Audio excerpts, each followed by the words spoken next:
The rain poured down relentlessly, hammering against the windows of Lancaster Logistics' glass-walled conference room. The city outside seemed to mirror the storm raging within me, but all I could focus on was the figure standing before me. The man who had raised me. The man I had always admired. My father, Thomas Lancaster.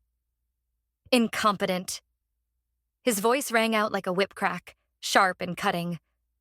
The word landed like a physical blow, and I flinched, my heart sinking in my chest.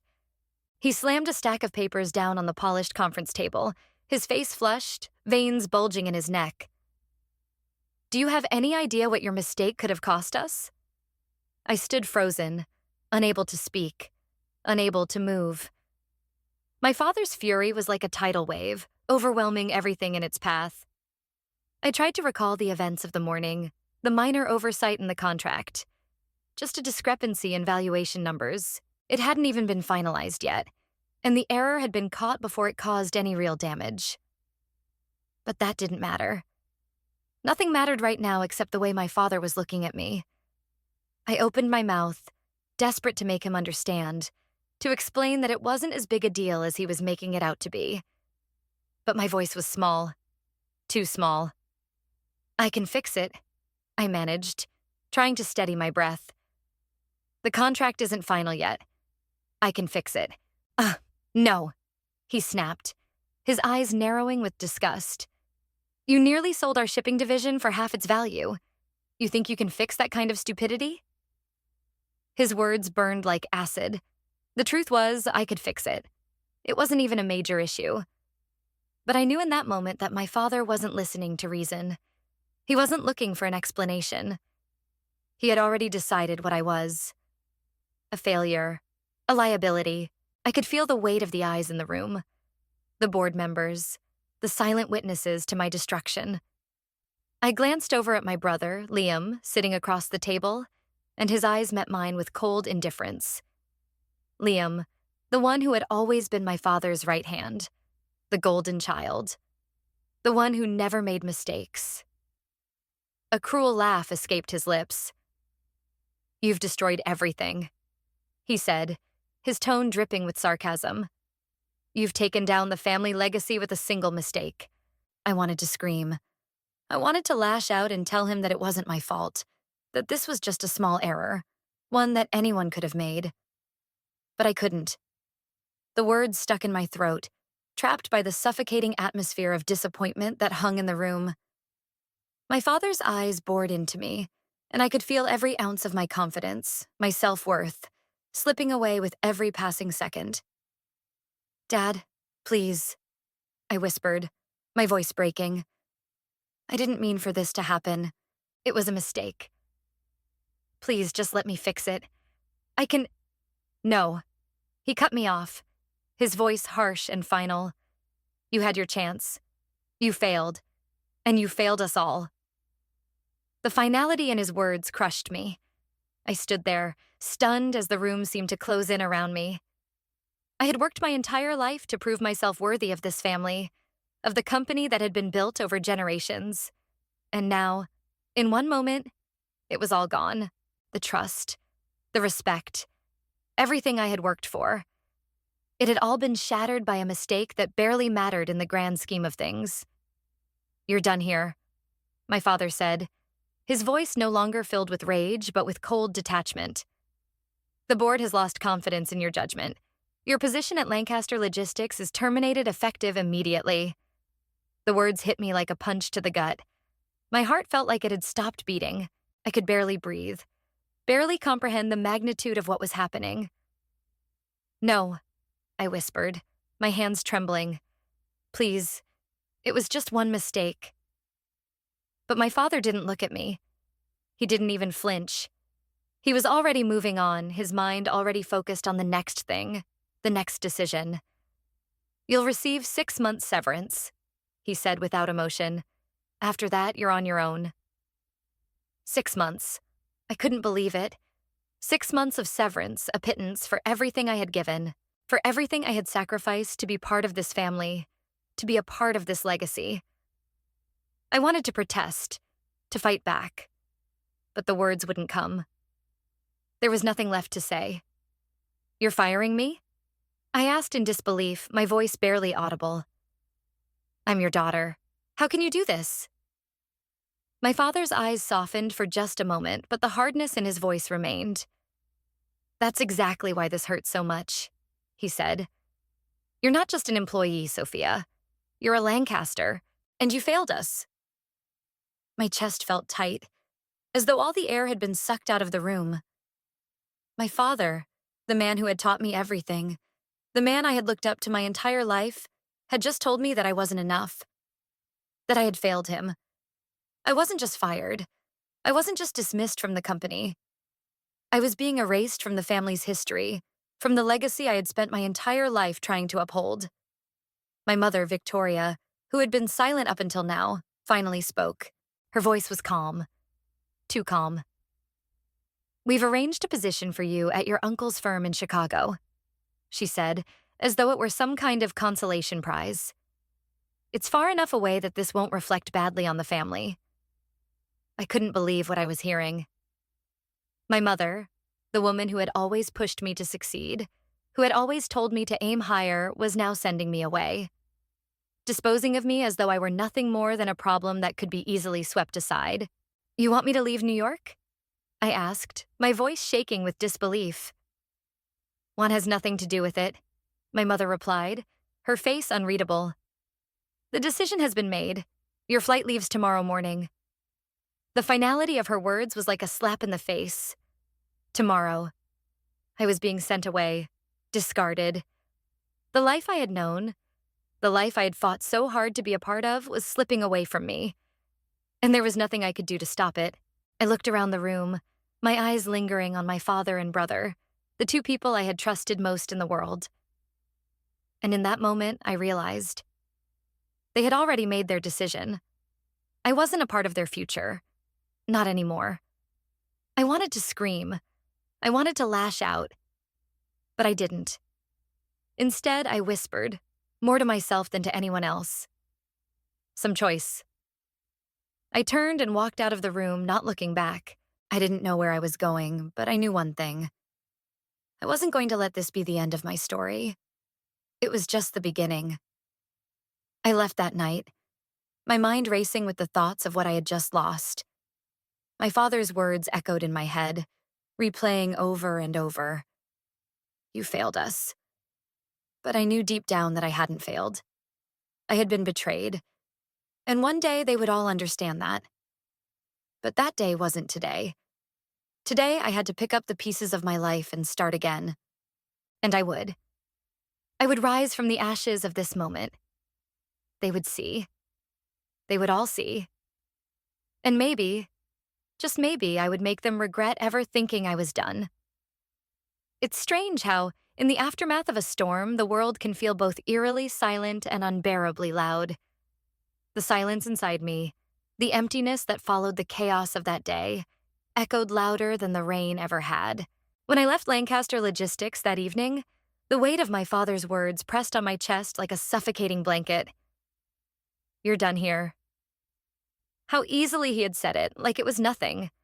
Like it was all nothing. But to me, it was everything. As I stood there, facing my family's rejection, I tried to reconcile the person I had been with the person I was now expected to become. Could I truly walk away from the life I had built? Could I let them cast me aside like a broken toy? The very thought seemed unbearable. And yet, I knew in that moment that I had no choice. I had to find a way to move forward, to rebuild myself from the ground up. The offer my mother had made, to send me to work at my uncle's firm in Chicago, felt like a mockery. It wasn't just about the job. It was about the way they had written me off, like a second-rate employee being sent to the back of the line. I could hear their voices in my head, telling me it was for the best, that it would be good for me. But I knew better. This wasn't about what was good for me. It was about control. And in that moment, I knew I couldn't let them control my future. So I walked away from the family, from the legacy I was supposed to inherit, and from the expectations that had been placed upon me since birth. I didn't know exactly where I was going, but I knew I had to start somewhere. I had to build something for myself. The severance pay they had so generously given me wasn't much, but it was enough to get started. With that small nest egg, I began to piece together a new life, far away from the shadows of Lancaster logistics. I found an apartment in Chicago, small but enough for me to call my own. It wasn't glamorous, but it was mine. I couldn't afford to be picky, and frankly, I didn't care. My days were spent working tirelessly to build my own consulting firm. I named it Lancaster Solutions, a name that seemed like a quiet rebellion against everything I had just left behind. It wasn't about erasing my past. It was about proving that I could stand on my own, that I didn't need to hide behind the family name to make something of myself. I remember the first few months. They were long, so long. Every day I felt the weight of my choices, the weight of leaving everything behind.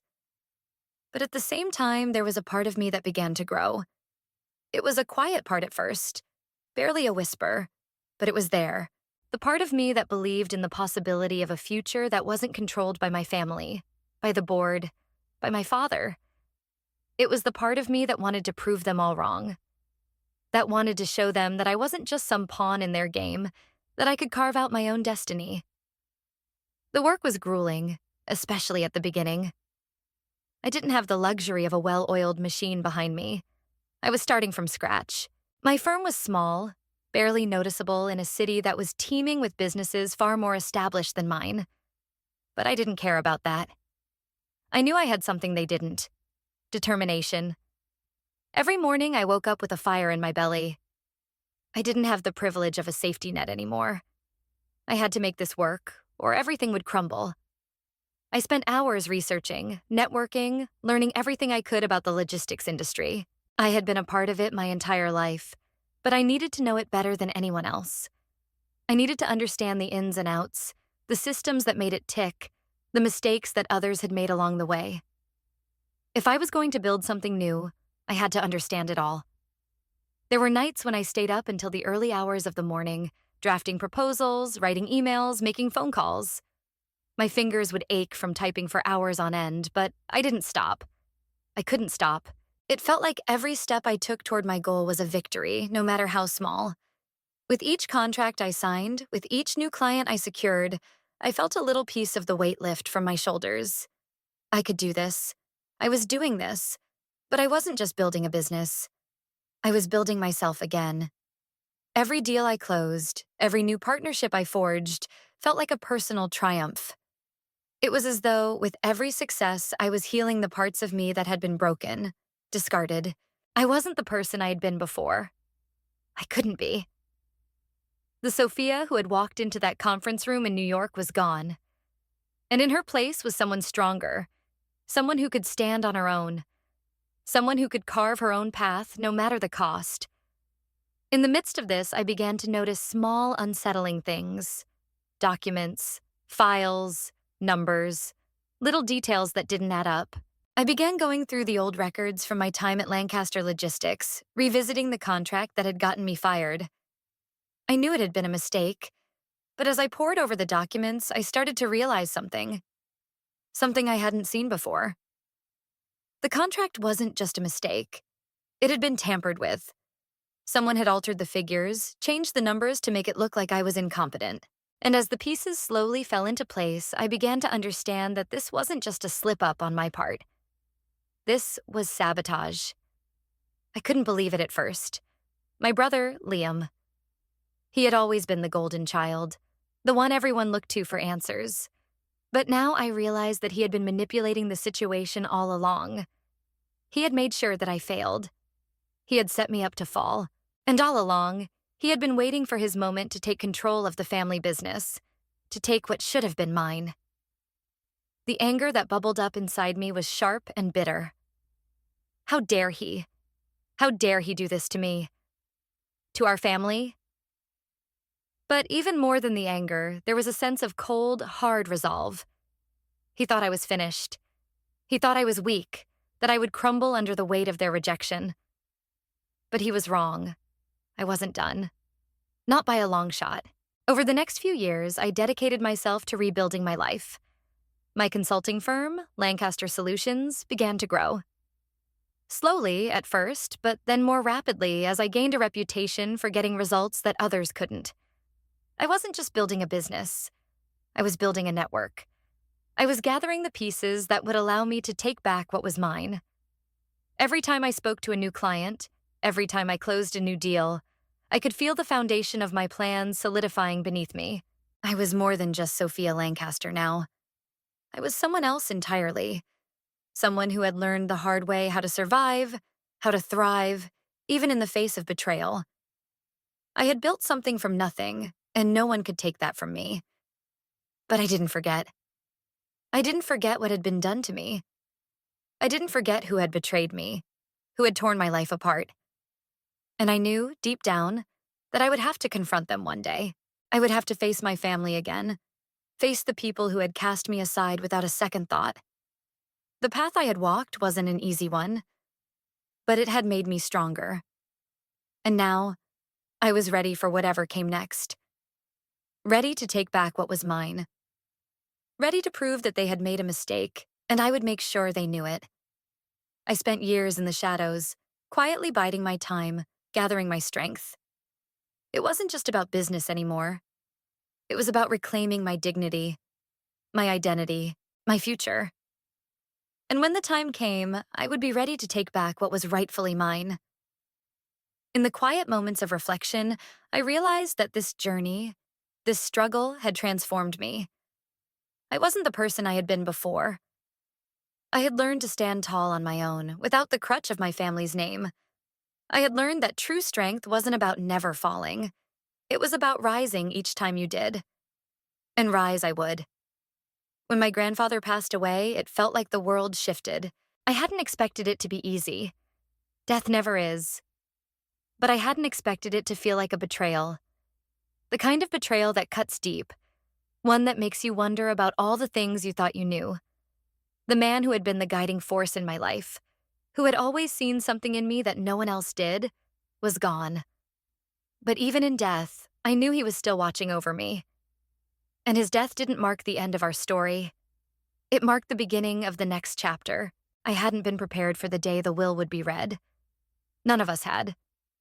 But I knew one thing for sure. My grandfather had left something behind for me. Something that would change everything.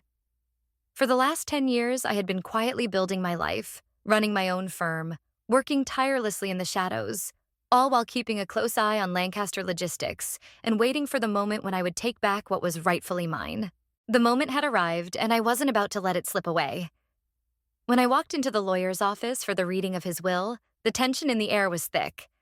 My family, my father, my mother, my brother sat there like statues, pretending like everything was normal. They didn't know what was coming. They couldn't possibly have known. But I did. I had spent years trying to piece together the puzzle, trying to understand the choices my grandfather had made, and I finally saw it all come into focus. The will wasn't just a document. It was a map, a roadmap to the future that had always been intended for me. And my grandfather had known all along that this moment would come. The lawyer, Mr. Caldwell, stood at the front of the room, a neutral expression on his face as he began to read the document. The first part was routine. Personal belongings, charitable donations, things that no one in the room seemed to care about. But then came the part that truly mattered. The part that would shake our world to its core. As per Thomas Lancaster's instructions, Mr. Caldwell began, his voice steady. The majority of his holdings, including controlling shares in Lancaster Logistics, are to be transferred to his granddaughter, Sophia Lancaster. The words hung in the air, suspended in time. My heart skipped a beat, and I could feel the shock ripple through the room. My father's face went white. My brother, Liam, sat rigid, his eyes wide with disbelief. They hadn't seen this coming. None of them had.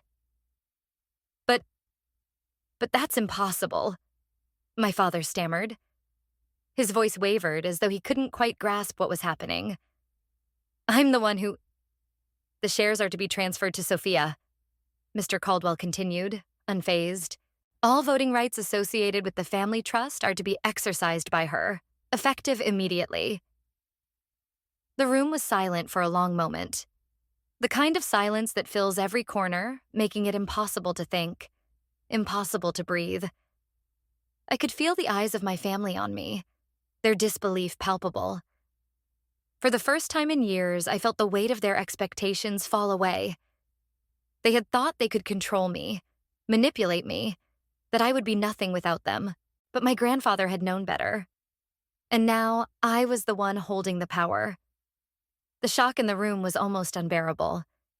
My father, the man who had always been the head of Lancaster Logistics, the man who had cast me aside just a few years earlier, was now looking at me as if he had never seen me before. And my brother, Liam, who had always been the golden child, the one who had been groomed to take over the family business, was sitting there like a child who had lost his favorite toy. "Dad," I said quietly but firmly, breaking the silence. "You wanted control. You fought so hard to keep it. But you never understood what it meant. You never understood that this company was never really yours. It was always mine. And now, it's time for me to take it back." The words felt like fire in my chest as I said them. Every word, every syllable was a declaration of war. Not just against my father, not just against my brother, but against everything they had tried to impose upon me. They had made me feel small. They had tried to break me, but I wasn't broken. I was stronger than I had ever been. I turned to the lawyer, my voice steady despite the emotions swirling inside me. "What's next?" I asked. "The board will be notified," Mr. Caldwell said, his eyes never leaving the page. "You will assume control of the company. Your father will retain a seat, but his influence will be limited. The decisions will now be in your hands." The finality of his words hit me harder than anything else. I could feel the weight of responsibility settling onto my shoulders. I wasn't just taking control of Lancaster Logistics. I was taking control of the legacy that had been stripped from me, that had been taken from me without my consent. And now I would rebuild it. I would make it mine. My father opened his mouth to protest, but I held up a hand to stop him. "You had your chance," I said quietly. "You made your decisions, and now it's my turn." Liam, who had been silent until now, stood up abruptly, his face contorted with anger. "This is absurd," he shouted. "I'm the one who should be in charge, not you. I've worked for this. I deserve it." I could feel the anger building inside me, but I kept my voice calm. "You don't deserve it, Liam. You never did. You didn't build this company. You didn't create it. You just took what was handed to you. And you ruined it. You think you're entitled to this? To everything? You're wrong." Liam's face turned crimson, and I could see the fury in his eyes. But I wasn't afraid of him anymore. I wasn't afraid of anyone. The man I had once feared, the brother who had once been my greatest obstacle, was nothing more than a shadow now. He had no power over me. The lawyer continued, undeterred by the chaos in the room. "Thomas Lancaster's will stipulates that the restructuring of the shipping division will be handled by Sophia Lancaster. She will have the final say in all decisions regarding the future of the company." I could feel the eyes of the board members on me, some of them unsure, some of them in disbelief, others eager to see how this would all unfold. But I didn't care. I was the one in control now. The weight of the decision was heavy, but I had no doubt in my mind that this was the path I was meant to walk. The room was silent again, but this time it wasn't the kind of silence that suffocates. This time, it was the kind of silence that precedes a storm. And I knew that everything was about to change. The board members would soon see who I was. They would see that I wasn't just a woman trying to fill her grandfather's shoes. I was someone who had earned this, someone who had fought for this. As I stood there, looking at my family, the people who had rejected me, who had tried to crush me under the weight of their expectations, I felt something shift. It wasn't just the power. It was the realization that I had finally become the person I was meant to be. The person my grandfather had always seen in me. I wasn't just Sophia Lancaster anymore. I was the one who would take Lancaster Logistics into the future. I was the one who would restore the company to its rightful place. And no one, not my father, not my brother, not anyone, could take that from me. This was just the beginning. The game had changed, and now I was the one holding all the cards. The day after the reading of my grandfather's will, I was riding high on a wave of triumph. It felt surreal, almost too good to be true. The power that had once been denied to me was now in my hands. I had everything I needed to take control of Lancaster Logistics and build the legacy I had always deserved. The sense of victory was intoxicating, and for the first time in a long while, I allowed myself to truly savor the moment. But life, as always, had a way of throwing curveballs when you least expected it. I woke up the next morning to an urgent call from my lawyer, Janet. Her voice was sharp, filled with a tension I couldn't quite place. "Sophia, I need you to come to my office now. There's something you need to see." My heart skipped a beat. The victory I had felt the night before suddenly felt hollow. Had something changed? Was there a flaw in the will? Had someone challenged it already? The questions raced through my mind as I hurriedly dressed and made my way to Janet's office. When I walked into her office, I was met with the sight of her sitting behind her desk, looking every bit as professional as she always did. But there was a nervous energy about her that I couldn't ignore. She gestured for me to sit, her eyes locked onto mine with an intensity that immediately put me on edge. "I don't know how to say this," she began, her voice a little strained. "But we've encountered something unexpected. A legal challenge has been filed against you." My stomach dropped. "What do you mean?" "The will was read. It was finalized. It's done. How could someone challenge it?" Janet pushed a folder across the table to me. "It's not just any challenge. It's from the board members. They filed a petition claiming that the will was invalid. They're saying your grandfather was coerced into transferring the shares to you, that he wasn't of sound mind when he made the decision. It's a full-blown legal battle." I couldn't believe what I was hearing. The board? They were the ones who had been behind my expulsion from the company in the first place. They had seen me as weak, as incapable of leading. Now they were attempting to overturn my grandfather's will? I felt a surge of anger and disbelief, but it quickly shifted into something colder, something more dangerous. "They can't do this," I said through gritted teeth. "My grandfather knew exactly what he was doing. This is his decision, and they're not going to take it from me." "Dearie," Janet nodded solemnly. "I know, but this is serious. They're using a clause in the company's bylaws that gives them the right to challenge the will if they can prove any form of undue influence or mental incapacity. And they've got the evidence." "What evidence?" I demanded. "There's nothing to suggest that my grandfather was in any way incapable. This is a blatant power grab." Janet hesitated before speaking again. "They've got a witness." The words hung in the air between us. A witness? Yes, a man named David Peterson. He's an attorney who worked closely with the board in the years leading up to your grandfather's death. He's claiming that he overheard conversations in which your grandfather was pressured into signing the documents. He says that your grandfather was under extreme duress, that he was isolated and manipulated by people close to him. I felt my world tilting on its axis. David Peterson? I knew that name. He was one of my grandfather's old associates. He had been a trusted advisor for years, but I had never thought for a second that he would turn on the family like this. It didn't make sense. But then again, nothing about my family ever made sense. "Who's behind this?" I asked, my voice tight with fury. Janet took a deep breath before answering. "The board, Sophia. It's all of them. They've made their move and they're pulling every string they can. They're trying to discredit you, to take back control of the company. They're using the will to undermine everything your grandfather worked for." The shock hit me like a punch to the stomach. The people I had thought I could trust, the people who had once stood by me, were now my greatest threat.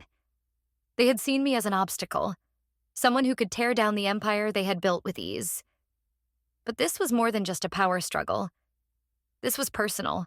"They won't get away with this," I said, my voice steady but filled with determination. "I'll fight them. I'll fight for what's mine." Janet met my gaze. "You're going to need more than just the will to win this fight.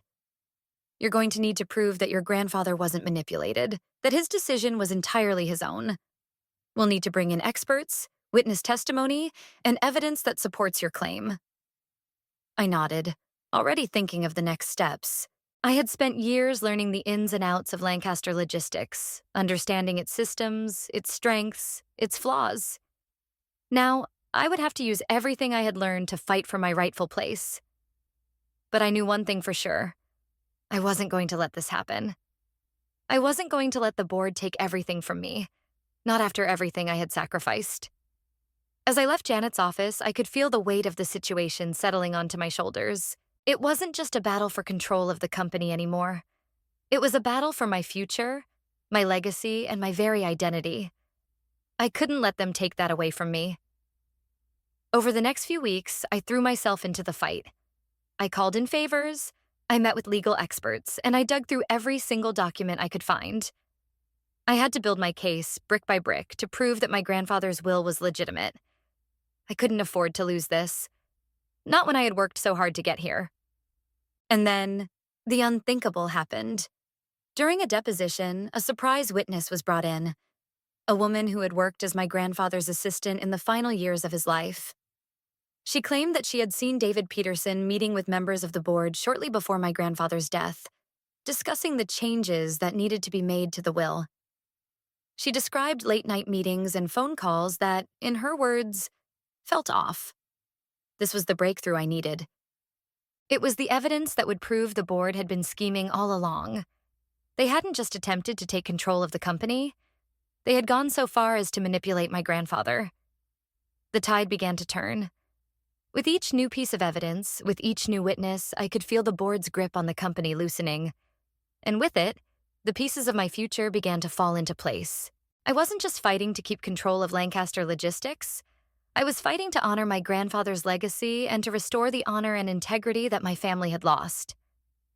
As the legal battle raged on, I realized that this wasn't just a story of power. This was a story of resilience, of fighting for what was rightfully mine. And in that moment, I knew I would do whatever it took to make sure my grandfather's vision for the company, and for me, became a reality. The storm wasn't over yet, but now I was ready to face whatever came next. Because I knew one thing. This was my fight, and I would win. If you've enjoyed this journey with me, make sure to subscribe to the channel. Your support helps us keep creating and bringing you more exciting content. Stay tuned for the next chapter in this story.